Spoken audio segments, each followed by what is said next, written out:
ॐ स्वस्ति पन्थामनुचरेम सूर्यचन्द्रमसा विव पुनर्ददताघ्नता जानता संगमे महि।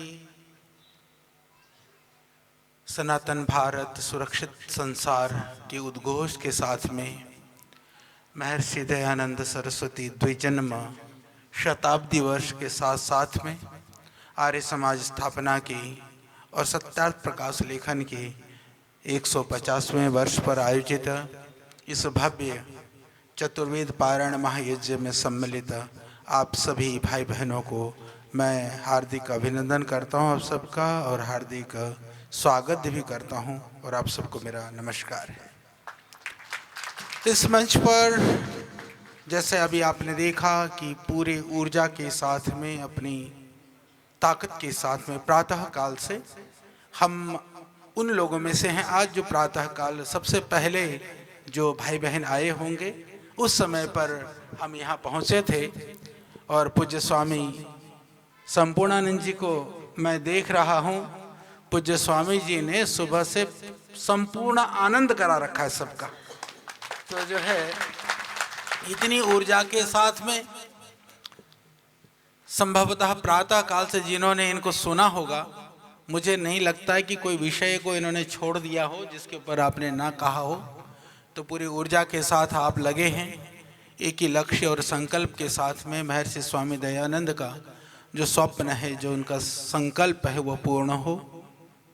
और इस मंच पर आदरणीय आचार्य प्रमोदम कृष्णम जी और आदरणीय हमारे मणिंद्र जैन जी, कनाडा से आए हुए हमारे पाराशर जी और यहाँ पर पूज्य स्वामी विजय वेश जी और पूज्य हमारे आचार्य विजयपाल जी और हमारे पूज्य आचार्य विरजानंद जी और पूज्य सभी यहाँ पर आचार्य गण विद्वज्जन पूज्य माता जी और हमारे पूज्य स्वामी जी जो मेरे साथ में आए हैं विजय देव जी, और सामने भी मैं देख रहा हूँ हमारी गुरुकुल की बहन आचार्य जी, सभी ब्रह्मचारी ब्रह्मचारिणियाँ और अनेक स्थानों से अनेक प्रांतों से यहाँ इस कार्यक्रम के लिए आप पधारे हुए सभी भाई बहन और हमारे मुस्तफ़ा जी, इन्होंने बहुत सुंदर, क्योंकि इनको नाम हमने भी सुना था, मेले आज हैं, आज इन्होंने इच्छा व्यक्त करी। आपको बहुत सारे शिष्य पतंजलि में मिलेंगे, आपकी बांसुरी जो है तान अब पतंजलि में छिड़ेगी। तो मुस्तफ़ा जी के लिए भी बहुत शुभकामनाएं हैं और आपने बहुत अच्छा बांसुरी की ताकत संस्कृति के तान को अपने और हमारे बहुत ही यशस्वी जो जिनको स्मरण मात्र से हृदय रोमांचित होता है, ऐसे हमारे आदरणीय श्री रविंद्र जैन जी के साथ अपने उस संस्कृति के तान को जन जन तक पहुंचाने का कार्य किया है। आपको उनके साथ इस सेवा को करने का मौका मिला, आप सौभाग्यशाली हैं। जैसे पूज्य स्वामी जी ने कहा कि सत्यार्थ प्रकाश के संदर्भ में मैं एक ही बात कहना चाहता हूँ। मैंने देश के बहुत तमाम साधु संत और हमारे पूज्य महात्माओं को और बहुत विद्वानों को दार्शनिकों को देखा है। उनमें से यदि संस्कृति को लेकर के, सनातन को लेकर के यदि परिष्कृत भाव और कहीं निर्भ्रांतता है तो निश्चित रूप से उसके पीछे सत्यार्थ प्रकाश का योगदान है, चाहे उसकी वो चर्चा करे या ना करे। जैसे पूज्य स्वामी जी ने कहा, और लगभग पूरी दुनिया कुछ इसीलिए सत्यार्थ प्रकाश पढ़ती है कि उसको सही मार्ग चाहिए।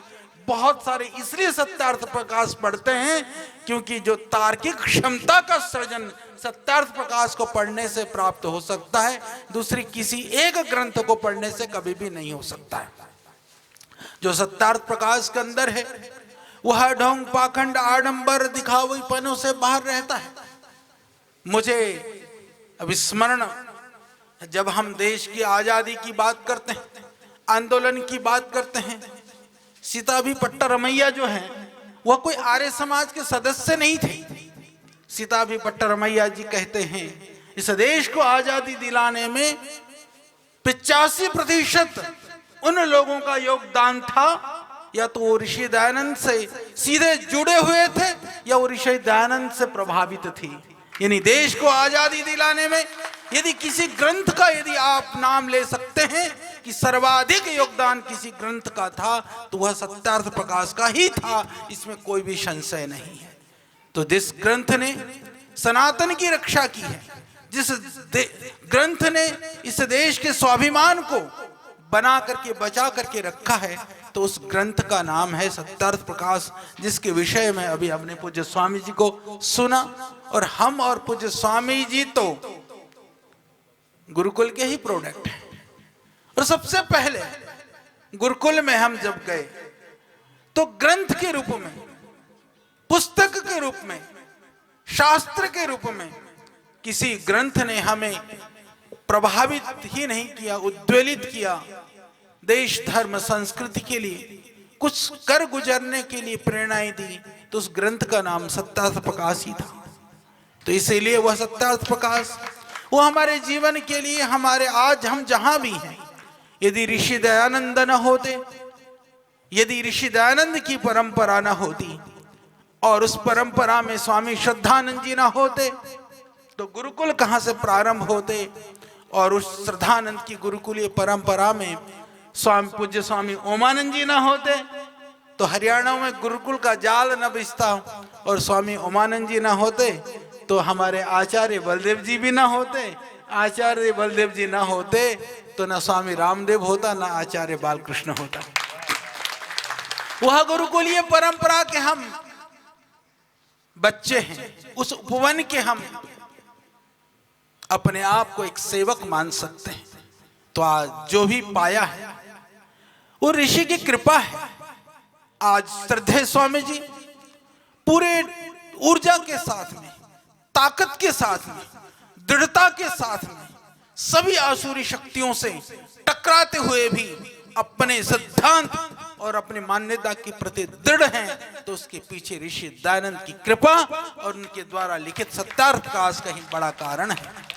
तो दुनिया का ऐसा अद्भुत ग्रंथ आज आप यहाँ बैठ करके उसके 150वें वर्ष का ये उत्सव मना रहे हैं, यज्ञ कर रहे हैं।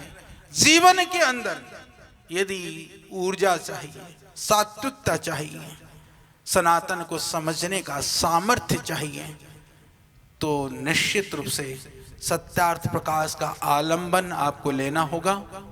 क्योंकि यह देश, मैं आपको एक छोटी सी बात सत्यार्थ प्रकाश के संदर्भ में ही जोड़ करके कुछ बता देता हूं, क्योंकि आपने इतना पूज्य स्वामी जी को सुबह से सुना है और मंच पर बड़े बड़े हमारे आचार्यगण हैं, स्वामी जी हैं, सभी विद्वज्जन यहाँ पर हैं, आपको सबको सुनना है। अपने ज्ञान की पिपासा को शांत करते हुए उसकी ज्ञान की अभिवृद्धि आपको करनी है। जब हम, क्योंकि यहाँ पर हमारे विरजानंद जी बैठे आजकल, क्योंकि हमें भी इतिहास का भूत सवार है, मैं कुछ इतिहास के संदर्भ में, क्योंकि आप जानते हैं कि श्रद्धेय स्वामी जी और हम योग के लिए, आयुर्वेद के लिए काम करते हैं, शिक्षा के लिए काम करते हैं, स्वास्थ्य के लिए काम करते हैं। अभी पतंजलि का नया रूप आपको मिलेगा कि हम इतिहास के लिए भी बड़ा काम कर रहे हैं। जब मैंने हरियाणा के धरती से एक बड़े विद्वान हैं, आर्कोलॉजिकल सर्वे ऑफ इंडिया के वो निदेशक रहे, नाम भी मैं बता देता हूँ, आदरणीय धर्मवीर जी जो है शर्मा। तो मैंने धर्मवीर जी से पूछा, ये बताओ कि ये महाभारत हुआ कि नहीं हुआ। मैं सबके सामने बता रहा हूँ, ये चौड़ी बात है। उन्होंने कहा, यदि मेरे को एक धर्मवीर शर्मा के रूप में ब्राह्मण परिवार में मैं पैदा हुआ, मैं डेली पूजा पाठ करता हूँ, भगवत गीता का पाठ करता हूँ, मंदिर में जाता हूँ, भक्ति करता हूँ, यदि इससे पूछते हो तो हुआ, तब तो हुआ, क्योंकि मैं पूजा करता हूँ, मैं पाठ करता हूँ। और यदि आप कहते हैं कि आर्कोलॉजिकल सर्वे ऑफ इंडिया के डायरेक्टर के रूप में पूछोगे तो नहीं हुआ। मैंने कहा, ऐसा क्यों कहते हो। उन्होंने एक बात कही कि आचार्य जी, शास्त्रीय प्रमाण तो हैं, पर आर्कोलॉजिकल इस तरह के एविडेंसेस अभी तक खोजे नहीं गए। तो मेरे मन में एक पीड़ा हुई, एक भाव जागृत हुआ, जिसके आधार पर सनातन का, संस्कृति का आधार है, बेस है, उसको भी यदि दुनिया नकारने का दुस्साहस कर सकती है, और हम बैठ करके सिर्फ देख रहे हैं तो ये हमारा दुर्भाग्य है कि हम अपनी संस्कृति के जड़ों को खोखले करने वाले तत्वों को देखते हुए भी हम मौन हैं। कहीं किसी तरह से हम उसके लिए कुछ कर नहीं पा रहे हैं, ये तो पीड़ा की बात है। उसी क्षण हमने सोचा कि अब इसमें हमको भी काम करना चाहिए। मुझे आज इस बात को कहते हुए गर्व है। हम कहते हैं ना, देखिए 5000 वर्षों में तो धरती के नीचे पड़े हुए जो लोहा लक्कड़ भी गल जाता है, उस तरह के आर्कोलॉजिकल एविडेंसेस नहीं मिल पाते हैं। पर मुझे कहते हुए प्रसन्नता है, जो हथियार होते हैं ना, जिसको हारपून बोलते हैं, 5000 साल पुराने हमने बहुत सारे हारपून इकट्ठे कर डाले। मैं कह सकता हूं उस समय के शास्त्र तो हमारे पास हैं, शस्त्र भी अवेलेबल हैं, इसलिए महाभारत हुआ था। इस बात को डंके की चोट पर हम पतंजलि से इस उद्घोष को पूरी दुनिया में भी पहुंचाने वाले हैं कि संस्कृति परंपरा को नष्ट करने के लिए। महाराज जी अभी कल वहां से आ रहे हैं, कल्की धाम उधर संभल से। संभल को लेकर के आपने चर्चाएं सुनी होगी। संभल के आदरणीय डीएम साहब पेंसिया जी बहुत अच्छे हैं, संस्कृति के प्रति उनकी अभिरुचि है, काम कर रहे थे। उनको पता चला कि मैं इतिहास के विषय में उन विषयों को हम कर रहे हैं, उस काम को हम कर रहे हैं कि जो काम अभी तक हुआ नहीं है। उन्होंने कहा, आचार्य जी संभल के इतिहास के लिए आप कोई सहयोग मदद कर सकते हैं क्या? हमने कहा क्यों नहीं, हम करेंगे, हमारे पास इतिहास लेखन की भी अच्छी टीम बनी हुई है। तो संभल के ऊपर जब हमने इतिहास का कार्य किया तो मैं आप सबको बताना चाहता हूं, लगभग 7000 वर्ष से लेकर के उस इतिहास का जो पूरा क्रम, लगभग 26 तो राजवंश, 1700 राजाओं का, 1700 राजाओं की लिस्ट आज हमारे पास है संभल को लेकर, जो किसी के पास नहीं है, सरकार के पास भी नहीं है, कहीं भी नहीं है। क्योंकि जो हमारा इतिहास अन्वेषण विभाग है, वह उसको जितना काम करना चाहिए, सरकारों को जितना ध्यान देना चाहिए, दुर्भाग्य से जैसे पूज्य स्वामी जी ने कहा कि दूसरे लोगों के लिए तो दूसरे देश हैं, तुमको इस देश से खदेड़ दिया जाओगे तो तुम जाओगे कहां? ये बहुत बड़ी बात है, यह बहुत बड़ा प्रश्न है, यह बहुत बड़ा विचार है। ध्यान देना, हम कितने बड़े थे, सिकुड़ते सिकुड़ते कितने रह गए हैं, ये बड़ा प्रश्न है। हमें पढ़ाया गया इतिहास में सबसे पहले, ठीक है, ऋषि दयानंद ने इस देश को आर्यों का मूल देश माना है। हम सब यहीं पैदा हुए, यहीं से यह संस्कृति पूरे विश्व में फैली। आज हम ये कहते हैं वेदों की संस्कृति भारतवर्ष की संस्कृति है, भारत विदेश से पूरे विश्व में फैली, पर दुनिया तो कहती है तुम भी विदेशी हो। दुनिया कहती है तुम भी विदेशी हो। ऐसा कहने वाले इसी देश में रहते हैं, बहुत सारे लोग हैं। और दुर्भाग्य से आज तक भी, पहले आर्यन इन्वेजन थ्योरी पढ़ाया जाता था कि आर्य लोग आक्रमणकारी हैं, अभी जो है आर्यन माइग्रेशन थ्योरी पढ़ाई जाती है। पहले हम आक्रमणकारी थे, अब हम घुमंतु प्राणी बन गए हैं, पर अभी तक भी हम इस देश के मूल निवासी हैं। प्रामाणिक रूप से सिलेबस के अंदर, कोर्स के अंदर वो भी नहीं पढ़ाया जा रहा है, ये सत्य बात है। फिर हमने इसके ऊपर भी काम करना शुरू किया है। इसमें मैं आपको बताना चाहता हूं, जो मेसोपोटामिया का क्षेत्र है, जहां हम कहते हैं ना ईरान इराक का जो पूरा बेल्ट है, जहां से आर्यों की उत्पत्ति की कहानी सुनाई जाती है, वो पूरा क्षेत्र, पूरा आर्कोलॉजिकल जो एरिया, जितने भी वहां पर उत्खनन हुए हैं, जितने भी प्रमाण हैं, लगभग सिर्फ 450 स्क्वायर किलोमीटर का क्षेत्र है। ध्यान से सुनना मेरी बात को, 450 स्क्वायर मीटर का क्षेत्र है। और कहते हैं जहां से पलायन होकर के लोग आए, उसका यदि उत्खनन आप सिंधु से लेकर के सारे जो हिंदुस्तान के अलग अलग क्षेत्रों में जहां पर अभी आर्कोलॉजिकल एविडेंसेस मिल रहे हैं, वो 1.5 लाख स्क्वायर किलोमीटर का एरिया है। ये तो छोटी सी बात है। बड़े कुनबे में से आदमी थोड़ा तो माइग्रेट होता है। जहां कुल जमा पूंजी 2 लाख आदमी हो, माइग्रेट होकर के 10 करोड़ कैसे निकल जाएंगे? हम यह भी दुनिया को नहीं समझा सके, यह हमारा दुर्भाग्य है। इस काम को भी आज हम कर रहे हैं और पूरे प्रामाणिकता के साथ में, एविडेंसेस के साथ में हम ये सिद्ध करके दिखाएंगे कि हम यहीं के मूल थे और जो अंग्रेजों ने षड्यंत्र किया आज भी हम उस षड्यंत्र के शिकार होकर के जी रहे हैं। ये हमारा दुर्भाग्य है। उस दुर्भाग्य से भी बहुत जल्द मुक्ति मिलेगी, क्योंकि श्रद्धेय स्वामी जी ने, मैं माननीय प्रधानमंत्री जी का धन्यवाद करता हूं कि स्वामी जी ने सरकार के लिए जो हम लोगों ने आंदोलन किया, जो संघर्ष किया, उसके बाद में एक ही निवेदन किया था कि आप ये मैकॉले की ये जो श्राप है, ये जो इसके जो षड्यंत्र है, उस इस देश को मुक्ति के लिए एक भारतीय सनातन परंपरा का एक शिक्षा बोर्ड हमें बनाने की सहमति दे दें। उन्होंने दे दी है। भारतीय शिक्षा बोर्ड के रूप में अब करीबन कई सौ स्कूल अभी उसके साथ संबद्ध हो चुके हैं और यदि आप स्कूल वगैरह चलाते हैं तो उसके साथ अपने स्कूलों को संबद्ध बनाइए, जहां हम मॉडर्न एजुकेशन के साथ में सनातन के गौरव को जगाने का कार्य उस भारतीय शिक्षा बोर्ड के माध्यम से भी हम कर रहे हैं।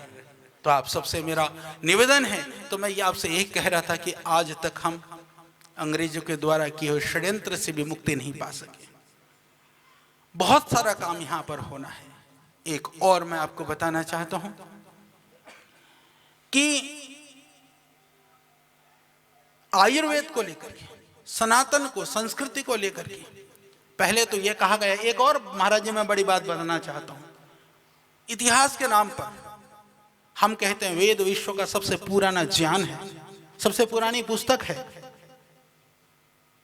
श्रुति परंपरा तो हमारी लाखों करोड़ों वर्ष पुरानी, जब लिखे ही नहीं गए, लिखे भी गए तो सबसे पहले लिखे गए। और महाराज यहाँ बैठे हैं, मैंने आपसे भी पूछा था ये प्रश्न। लोग, दुनिया कहती है वेद तो देवनागरी में लिखे गए हैं। देवनागरी भाषा तो 1200 साल पुरानी है और उससे पहले तो ब्राह्मी आदि दूसरी लिपियां भाषाएं थी। उसमें वेद क्यों नहीं मिलते, मंत्र क्यों नहीं मिलते? हमारे पास कोई उत्तर नहीं था, आज तक कोई उत्तर नहीं था। हम कहने के लिए कहते रहे श्रुति परंपरा। मैंने कहा कि ऐसा हो नहीं सकता। यदि वेद शास्त्र हमारे प्राचीन हैं तो कुछ न कुछ तो प्रमाण मिलना चाहिए। हमने इसके ऊपर काम करना शुरू किया। करते हुए हमने पाया कि जब ब्राह्मी लिपि को हम लेकर जाते हैं, 2200-2300 वर्ष पहले लेकर जाते हैं, लगभग उससे पहले पुराने में जाते हैं तो हम सिंधु सभ्यता की सिंधु लिपि की बात करते हैं। सिंधु लिपि को लोग कहते हैं कि आज तक पढ़ा नहीं गया, तो नहीं पढ़ा गया। पर दुर्भाग्य है कि जो मेसोपोटामिया के अंदर जो सुमेरियन लिपि है, सुमेरियन लिपि को लोगों ने कहा ये 9000 साल पुरानी है। फिर उसके बाद में हमने कहा कि हमारी जो सिंधु लिपि है उसको हमने कहा कि ये तो 6000 साल पुरानी है। मैं कहता हूँ कि सुमेरियन से चल करके यदि सिंधु घाटी में आना था तो क्या किसी लिपि को 3000 वर्ष लगने थे क्या? और दूसरी बात, यदि हम वहाँ से चल कर के आने थे, हमको वहीं सुमेरियन सभ्यता से अपना जो है उठ करके मेसोपोटामिया से, तो लिपि वहाँ जब 9000 10,000 साल पुरानी लिपि थी, तो जब माइग्रेट होकर के यदि भारत में कब्जा करने के लिए आना था तो अपनी लिपि वगैरह भी तो लेकर के आते ना। हम 1200 साल पुरानी लिपि में क्यों अटकते? तो इसका मतलब झोल है, कहीं कहीं बहुत बड़ा षड्यंत्र है। हमने ढूंढना शुरू किया। जब ब्राह्मी लिपि चल रही थी, पैरेलल एक लिपि का प्रचलन था जो देवनागरी से 80-90% मेल खाती है। उस लिपि का नाम है ब्राह्मी, नहीं है भूजीमल। उस लिपि का नाम है, जो अक्षर लिपि है, चित्र लिपि नहीं है। ये मैंने उस छिपाई हुई रहस्य को भी ढूंढ लिया है महाराज जी। ये मैं आपको बताता हूँ, जो पैरेलल चलती थी, क्योंकि ब्राह्मी लिपि चित्र लिपि है। चित्र लिपि के साथ साथ में कोई अक्षर लिपि थी। दुनिया की सबसे प्राचीन अक्षर लिपि का नाम है भूजीमल। भूजीमल ही देवनागरी की जननी है, ब्राह्मी जननी नहीं है। यह प्रमाण हम ढूंढ चुके हैं। तो यह इतना बड़ा षड्यंत्र, इतना बड़ा झोल, और उस षड्यंत्र और इस का समाधान, इसकी औषधि क्या है? इसका एकमात्र औषधि है कि हम धार्मिक आध्यात्मिक मान्यताओं के साथ में, आध्यात्मिक होने के साथ साथ में कुछ हमारी विधाओं को लेकर के हमको वैज्ञानिक सोच की ओर भी जाना होगा। उसके लिए हमको काम करना होगा। हम काम कर रहे हैं। मेरे मन में एक ही भाव था, यदि हम सर्वाधिक प्राचीन संस्कृति हैं, यदि हम सर्वाधिक प्राचीन भाषा हैं, यदि वेद परमात्मा के द्वारा दी हुई वाणी है, तो उसके एविडेंसेस और प्रमाण भी मिलेंगे। जब ऋषि दयानंद ने कहा कि हमारी संस्कृति लाखों वर्ष पुरानी है, पर आज के इतिहास वाले तो कहते हैं सभ्य मानव का इतिहास ही 20-22 हजार साल पुराना है। उससे पहले तो आदमी जो है जंगली था। इतिहास की बात है, बहुत लंबी बात हो जाएगी, पर संक्षिप्त में मैं आपको बताना चाहता हूँ कि हमने जिसको आर्कोलॉजिकल जो एविडेंस माने जाते हैं, फॉसिल्स एविडेंसेस माने जाते हैं, उन सारे एविडेंसेस को ढूंढ करके हमने ये पाया है कि जो 17, 18, 19 लाख साल पुरानी जो मानव की खोपड़ियाँ जो फॉसिल्स बन चुकी हैं, उन खोपड़ी के अंदर, उस पेट के अंदर बहुत सारे आयुर्वेदिक औषधीय तत्व हमने पाया है। कहीं पर अलसी जिसको कहते हैं ना, आजकल लोग कहते हैं विदेशी फ्लैक्सीड खाओ, वह अलसी से लेकर के, जौ से लेकर के, दारू हल्दी से लेकर के बहुत सारे औषधीय तत्व के गुण हमने उन देह के अंदर, दाग को ठीक करने के लिए दाग के अंदर भी देवदारू का गोंद वो फॉसिल्स के रूप में मिला है।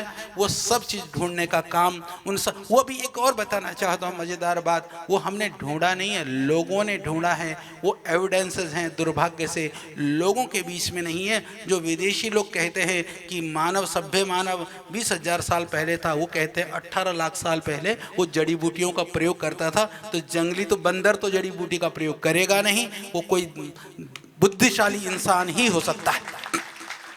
तो उन्हीं के आधारों पर, उनके एविडेंसेस के आधार पर हम अपनी परंपरा को स्थापित करने का बड़ा काम कर रहे हैं, क्योंकि हमारी परंपरा सत्य परंपरा है, हमारी परंपरा सार्वभौमिक परंपरा है, हमारी परंपरा वैज्ञानिक परंपरा है, हमारी परंपरा यह देवों की परंपरा है। इसीलिए यह सत्य है। तो उस सत्य को स्थापित करने के लिए दुनिया जिस भाषा में समझती है वो समझाने का काम हमारा है। आज सैकड़ों वैज्ञानिक मिल करके हम उन चीज़ों को स्थापित करने का, उसको दुनिया तक पहुंचाने का आयुर्वेद के क्षेत्र में हम काम कर रहे थे। तो हमने कहा, लोग कहते हैं कि आयुर्वेद 5,000 वर्ष पुरानी पद्धति है। मैंने उनसे निवेदन किया कि मैंने कहा 5,000 नहीं, 18-19 लाख साल पुराने प्रमाण तो आज हमारे पास हैं। हम कह सकते हैं कि आयुर्वेद लाखों वर्ष पुरानी पद्धति है। तो काम करने की आवश्यकता है, दुनिया को समझाने की आवश्यकता है। तो सामर्थ्य हम प्राप्त करें और इस तरह के आयोजन से, कार्यक्रम से निश्चित रूप से इसमें नई चेतना आएगी, नई जागृति आएगी और आप सब कुछ भी समझ पाएंगे, सीख पाएंगे, अपनी देश की, अपनी विधा की, अपनी सनातन के गौरव को आत्मसात करके अपने आने वाली पीढ़ियों को उनको प्रेरित करते हुए आगे बढ़ाने का आप काम करेंगे। मैं और बता देना चाहता हूँ कि हमारे यहाँ जब हम सनातन की बात करते हैं, गौरव की बात करते हैं, तो ययाति की बड़ी बात होती है कि ययाति जो महर्षि हुए, राजा हुए, उन्होंने कहा कि मुझे अपनी जवानी दे दो, अपने बच्चों से जवानी मांगी। और हम थोड़ा नेगेटिव पक्ष में बोलते हैं कि वो अपनी बड़ा वो जैसे ना अपनी जवानी, मतलब वो एक तरह से उसको अय्यास के रूप में गिनते हैं। पर जब ययाति ने अपने पुत्र से ये मांगा था कि वह मुझे जवानी दे दो, तो लास्ट में किसी बच्चों ने उसको नहीं कहा। तो जो शांतनु ने उसने कहा कि मैं देता हूँ। वस्तुतः जो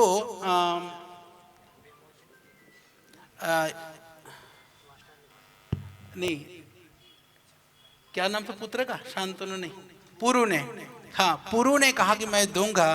तो पुरु, मैं आपको बताना चाहता हूँ कि वस्तुतः पुरु भारतवर्ष से वो ईरान, इराक की तरफ, इजिप्ट की तरफ गए थे। और जो पोरस के रूप में, पुरु से पहले, पोरस से पहले कोई राजवंश का कोई इतिहास वहाँ पर नहीं मिलता। पहला राजा पुरु था, पुरु जाकर के पोरस बना। और यह इतिहास मैं नहीं, एक जर्मन का बहुत बड़ा इतिहासकार ने लिख रखा है, वो भी एविडेंसेस। क्योंकि अभी तक जितने इतिहास हमारे भारत में पढ़ाया जाता है सारे भारत में ही आते हैं। हम बाहर जाकर के हमने कुछ किया ऐसा प्रमाण नहीं दिया जाता। वो पुरु का इतिहास भी हमने काफ़ी ढूंढ निकाला है, वो भी लिख मारा है। अभी आगे बहुत जल्दी ही ये सब प्रमाण आपको मिलेंगे। तो बहुत समय हुआ, सुबह से हम लगे हुए थे, आप सबके साथ में थे। तो यही है कि सनातन के गौरव को बढ़ाना है तो परिवार में वेदों को लाइए, ऋषि दयानंद को लाइए, सत्तार्थ प्रकाश को पढ़िए। इसके अलावा कोई मार्ग नहीं है, जीवन कल्याण के लिए भी नहीं है और जीवन की पवित्रता के लिए भी नहीं है। आप सबको बहुत शुभकामनाएं, बहुत बहुत प्रणाम। पूज्य आचार्य जी के लिए तालियां बजाइए एक बार जोरदार। लेके आओ। बहुत बहुत धन्यवाद आचार्य बालकृष्ण। एक बार जोरदार तालियों के साथ स्वागत। भारत माता की। मैं निवेदन करूंगा कार्यक्रम के संयोजक स्वामी संपूर्णानंद सरस्वती जी से, वो सभी अतिथियों